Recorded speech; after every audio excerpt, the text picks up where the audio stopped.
So how much are you going to pay?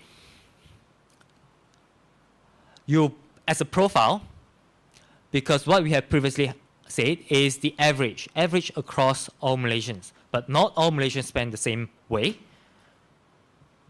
Single persons might spend differently. And indeed, single person household is going to likely to be paying a higher GST rate as a percentage of expenditure. The young people will also pay higher GST rate. And large urban households, legislators, senior officials, professionals, and managers, of course, big spenders, because it's a consumption tax. So if you consume more, you spend more, of course, you pay more GST. And of course, if you stay in Peninsular Malaysia. But all this is based on the calculation of GST rate based on what you are going to be paying as a percent of your total expenditure. But the total expenditure of a household declines as the income increases. This is what Professor Wu was talking about in terms of whether it's regressive or progressive. So we are now calculating what would be the GST payable over total income. The reason why we couldn't come to the same is that the household expenditure survey only asks people how much you spend and not how much you earn. So there is a mismatch in the database. So how would single person's household compare to the other types of households? So this GST rate, again, is based on expenditure. There will be three types of information being presented in this graph. So if you bear with me and follow me, you'll understand what the graph is saying. So this graph is charting the number of households number of persons in the household, 1 person to 10 and over persons in the household. And the blue bar indicates the GST amount, ringgit, that one has to pay per month. So this is the per month GST, which is corresponding with the blue bars. And the red line here corresponds to the GST rate as a percent of the expenditure. So from here you can see that most of the time the GST rate is hovering between 4.2 to 4.4, around 4.4, 4.45. But the one that sticks out is, of course, the younger person.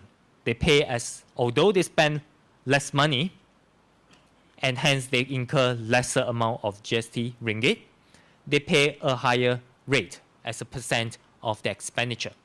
That's because of the nature of the expenditure. They tend to spend more on eating food outside, in hotel, restaurants, and on alcohol, tobacco, whereas non-single persons households tend to have a more diverse expenditure pattern. How about young persons? Again, this is charting across different age group.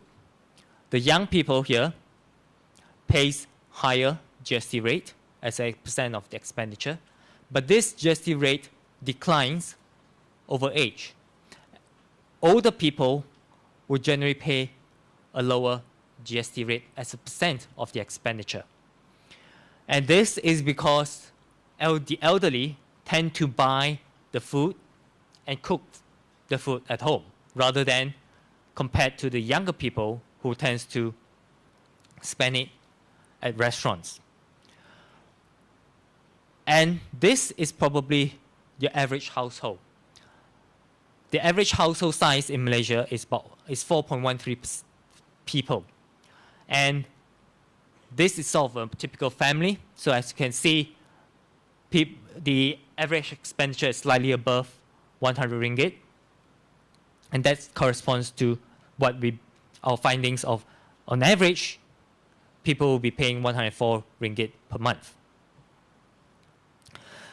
For large urban households, I want to emphasize it's urban, they would have to pay a higher GST rate as a percent of expenditure.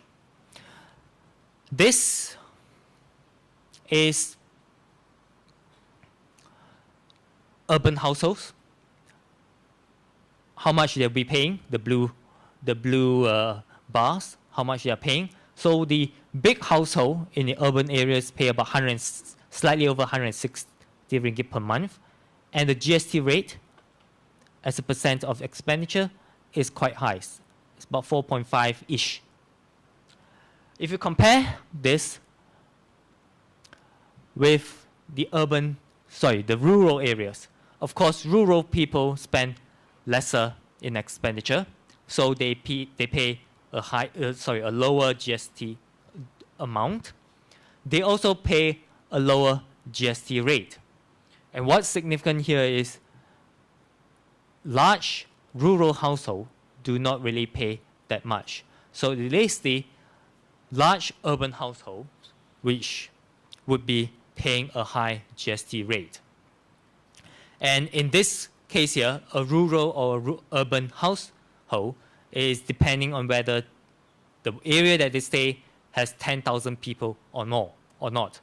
10,000 and more is considered an urban area. How about in terms of occupation? You pay more if you're a legislator, manager, and professional, i.e. if you're in these two bars. Not only these two types of categories of people spend more money, so they pay more GST ringgit, they also incur a higher GST rate as a percent of the expenditure. Contrasting this with the fishermen and the farmers, which is at the lowest. And this shows the amount of expenditure buckets. So the first one is if it's on a monthly basis, the spending less than 500 ringgit. And the rightmost one is if the household spends more than 5,000 ringgit. So of course, it's a consumption tax. So the big spenders will be paying more in terms of GST ringgit, as well as paying a higher GST rate as a percent of the expenditure.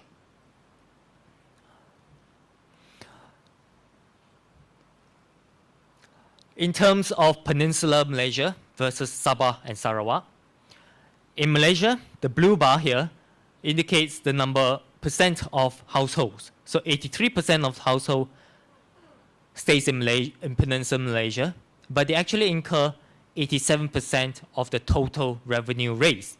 So because the total amount of GST paid is higher than the percent of household that we have, the GST rate incurred as a percent of expenditure is higher. So Peninsular Malaysia contributes a higher percentage. Comparing this with Sarawak, which is equal, and Sabah, which is slightly less. Now we move on to a slightly different analysis. We find that GST as a tax is quite universal across all the ethnic groups. So all ethnic groups will be paying the same GST rate as a percent of their expenditure. Everyone pays more or less 4.4-ish%. But because the Chinese household spend more money, they naturally have to incur a higher GST ringgit. And this compares with the non-Malaysian citizens, which is, yes, paying a lower GST rate as a percent of expenditure, but they actually also spend lesser amount of money. So GST really cuts across the racial line and doesn't really specifically target a specific ethnic group. And likewise, it doesn't really specifically target a gender. The head of household, if it's led by a male, pays about 100 ringgit more at this percent, but a female household which spends less incurs less, slightly lesser. So all these analyses have been based on household expenditure, the GST rate that you have paid as a percent of your expenditure. But it is not the end, because GST as your income is an important measure. And our very rough estimation is that on average, it will be about 2.6%. The lower income is 2.7%, and the high income 2.5%. So all these are available in a way in our website. In here, we have actually included an interactive spreadsheet whereby different people will have different characteristics. You might be staying in Sarawak, working as a farmer, and led by a male household. And what would be the rate like? So this is what we have. So given our audience here, I have selected urban, Peninsular Malaysia, and across different age group, and applying a 7% tax rate. So from here, you can see that if you're less than 24 years old, you'll be paying about 4.7%, and your average monthly expenditure is 1,800 plus. And in today's money, which is the latest available data, is about 97 ringgit per month. And if you're more than 65 years old, you'll be paying 4% GST rate. So it declines over age. But it's an interactive spreadsheet. So if we have 4% instead of 7%, then of course the rates would decline, but the findings remain the same. So if the government imposes 4%, then of course the GST rate payable amount is lesser, $97 ringgit comparing to 55 ringgit. So this is an interactive spreadsheet that we have uploaded to our website. So feel free to check it out. And the revenue source. What is important is that the government has emphasized the need to broaden tax base. So what's the point of implementing GST if it's just implemented on one specific item? Because the amount raised would be very specific to the expenditure on that specific item. What we have found here, it's a lot of words here, but you can see from the chart that there is no specific sector or specific category which is earning the government a lot of revenue. The two most items are the transport and restaurants and hotels. 22% of the revenue, 17% of the revenue. Why transport? That's quite natural, because if you think of the next biggest expenditure that you spend after buying a house is buying your car. So if the 7% is levied on cars, then of course there will be high percent of GST being raised from transportation. And at the start of it, I said the government is going to raise 7.5 billion from us, from a Malaysian household. That's under perfect condition, 7.5 billion. But there's no need to burden small businesses, and that's indeed what the government said, because they want to simplify the tax collection and tax administration. So what they have proposed is that, what they have said is that businesses with less than $500,000 ringgit worth of sales need not register for GST. What that means is that if you operate a business less than $500,000 ringgit in sales per year, you do not have to register and collect GST on behalf of the government. So because it's a consumption tax, once you consume something, you have to pay for the item. Part of the tax is collected at that point. So the business is going to collect part of it and send it to the government as GST revenue. So if you start simplifying the tax administration such that any business less than $500,000 ringgit does not need to register and hence does not need to collect tax for the government, then naturally the amount of tax raised will be less. So we estimate that under practical conditions, it will be 7 billion ringgit. So that's excluding the amount of expenditure that households spend on businesses that need not register for GST. So from the businesses that register for GST, the government is going to collect 7 billion ringgit. But that's not the end, because one important element is actually GST fraud. So fraud is a big element which is not ascertainable or estimatable at this point. But with GST fraud, what we estimate is that realistically, the government is going to raise a lot less than 7 billion ringgit. So under these circumstances, the government's budget fiscal deficit is minus 40 billion ringgit. So even implementing GST at 7% is not going to be the solution.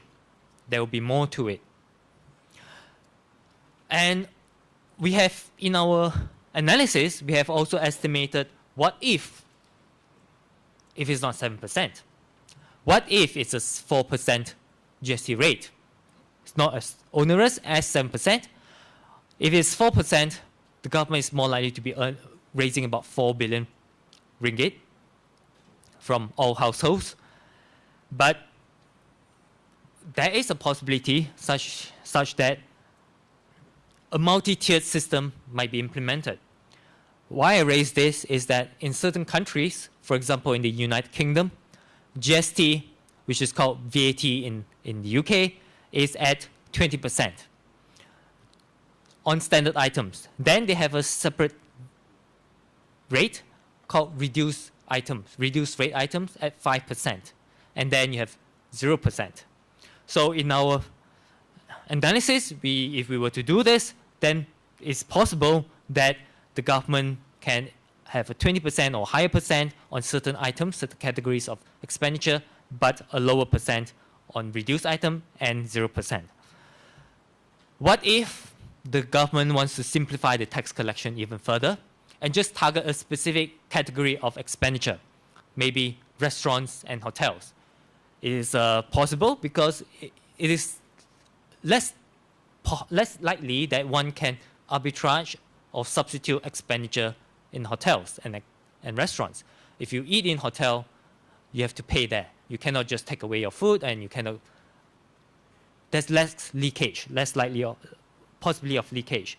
But of course, if we have a 20% rate on the smaller items, it will have a negative impact on the type of the businesses that run those specific items. If it's hotels being targeted, then of course the hotel business is not going to be too good. Then of course, if you have a different rate, that's also a possibility. But this is something that is going to complicate the matters as we highlighted in our paper. So what's the wider implication? The first one is, of course, inflation. If we use the consumer price index, it's going to increase by 3.86%. And I put down here ignoring secondary effects. What are secondary effects? For example, if you see that your expenditure in restaurants is going to increase by 7%, then perhaps you will not eat at restaurants. You buy your food and you start eating at home. So that's one effect. Then perhaps people start substituting one type of expenditure for another type of expenditure. Instead of buying a Mercedes-Benz, you might buy a Kanchil. So the GST raise from the Kanchil will be even less. So the effect, the secondary effect, is not taken into account. And of course, we have not taken into account that the government might introduce price controls. That, okay, we have introduced GST, but you cannot increase prices on these specific items. Then, of course, the inflation would be different to what we have estimated. And we estimated if it's 7%, the government is going to raise about 7.5 billion in perfect conditions. That's going to help the fiscal deficit. But is this sufficient? Are the credit rating agencies assured? Would the foreigners be happy that is lending to Malaysia, investing in Malaysia is still safe? That is a question that is unknown, because depending on how aggressive or how certain the government is introducing GST, we cannot at this point estimate whether the credit rating agencies will be happy or not. If it's half-hearted type of reform, then of course people would not be convinced that Malaysia is serious in implementing reforms to fix the fiscal deficit problem. But of course, another aspect is that foreigners invest in Malaysia because of Malaysia's domestic economy, that Malaysia spend, and foreigners want to be part of the growth in Malaysia's economy. So when the GST, which is a tax is being implemented, people might spend less money. So there will be lesser consumption, and hence Malaysia as a destination might not be as attractive anymore. So another aspect is, of course, is implementing GST the end? Introducing it, which is going to solve everything? We believe that is no. There needs to be a wider issue of improving the general business condition, general income tax condition of the people, and such that the economic condition is better in Malaysia. The domestic economy is likely to be hit. That is very likely, because if there's a tax and people has less money to spend, then naturally people would not spend that much. And this would affect domestic demand and domestic consumption. And because Malaysia's economy since 2008, since the financial crisis 2008, has been relying a lot on domestic demand, people spending money within the economy. So if this happens, then of course the economic growth in Malaysia would decline. But having said that, there's a different twist to it, which is that ringgit in Malaysia, as ringgit has been depreciating in the foreign exchange markets. So if the government introduces GST in a half-hearted manner, and foreigners do not believe in it, and foreigners leave the country, the capital leaves the country, and the ringgit depreciates further, ringgit depreciating further would help the exports market. So the exports market might improve, and this might overcome or exceed the lower domestic demand suffered as a result of GST introduction. So it is very uncertain, because at this point we cannot estimate, or we don't know how the financial market is going to respond to it. And the government has indicated that there will be welfare payments. Is this going to help in the short term? Yes, it's definitely going to help. Help in the sense that because when people receive welfare payments, they're going to spend the money. So that's going to help in terms of sustaining domestic demand. But is it something that is beneficial to the country in the long run? Remains to be seen, because is it accentuating a dependency culture in Malaysia such that a certain segment of the society is highly reliant on the government cash handouts? Property prices. Because building materials would have to incur GST, so property prices are likely to increase because the building cost materials increases. But property prices are not determined purely by building materials. The more dominant effect is, of course, the supply and demand, the interest rates in the country, and sentiment. Whether people, the speculative sentiment, whether people will believe in continuous rising property prices. So the overall effect is uncertain, because building materials is going to go up, but we don't know what's the effect on the interest rate. What I want to emphasize at the end here is that the US government, the US Federal Reserve, has put the low interest rate regime possibly at the end of it. The chairman of the Federal Reserve has temporarily put it on hold, but that doesn't mean that low interest rates in America is going to last forever. So the window of opportunity to improve the fiscal condition in Malaysia is narrowing. And we have seen that the fiscal deficit has been here since 1998. So it's not something that we can forget about it and it'll go away. It'll stick with us. So it's an issue that we have to address. And of course, GST should only be part of the solution rather than the whole solution. With this, I would like to end. Thank you very much.